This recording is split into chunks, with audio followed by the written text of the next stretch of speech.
things you can do in Google Docs to edit or revise or to proofread a document. A couple things I want you to be aware of.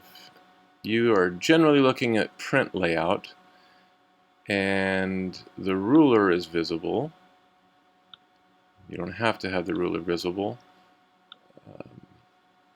Full screen might be useful if you want to really see the whole document. Maybe there's a lot you need to see down on the bottom, and you just really don't need to see any of this. The way you do that is that.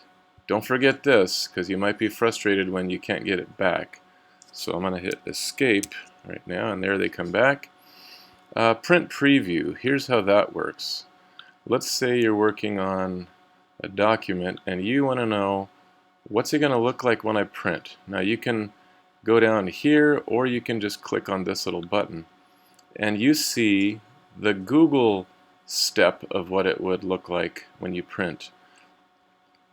You may appreciate clicking on this, but then it would look like what it would normally look like when you print from that computer, when you're not using Google Drive files. The driver particular to your computer, the driver particular to your the printer you have set up. So those are ways to see what it's going to look like as printing. So if it's really long, you would have multiple files here. You would be able to scroll right in this window here. Spelling and grammar.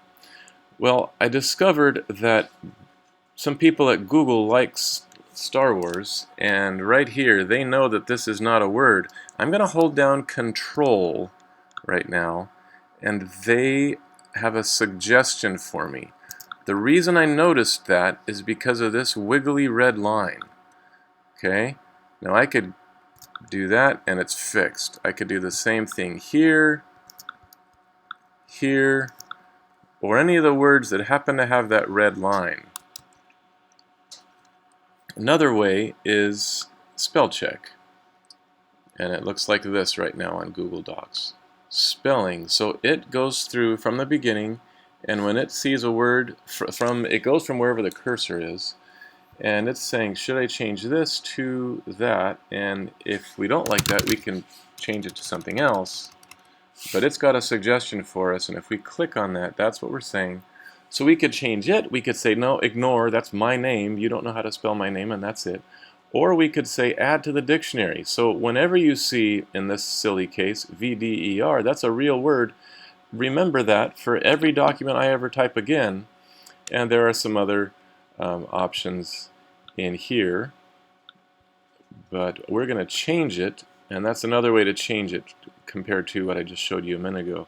So we could change this one. Imperial gets changed. It even knows Skywalker. It's not Asian. It knows this. It knows the Star Wars version. And then it goes back to the beginning. So it started wherever the cursor was. And there we go, and then it's done. No more spelling suggestions. So that's how to use spelling. Let's say, though, that you were typing along and there's a word that you just used the wrong word every time, or maybe a name changed, or you overused a word, or something like this. You could go to Find, and I'm going to do Control F. And now I can type something up here. I typed Galaxy a little bit ago. And let's pretend I wanted to change that to Neighborhood, just for fun right now. Another way to get there would be here. Let's replace every time it says Galaxy, we're going to put Neighborhood. Now maybe we want to make sure we match if it's capital or not.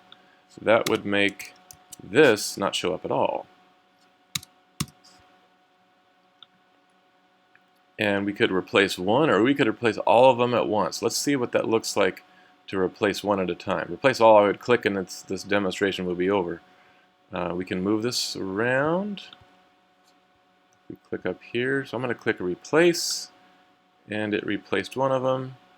Now it replaces another. Now notice there's only two of them left.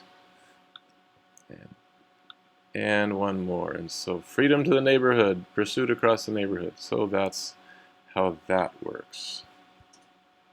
So those are ways to edit or revise and proofread a document using the tools in Google Docs that may be a little bit different from Microsoft Word.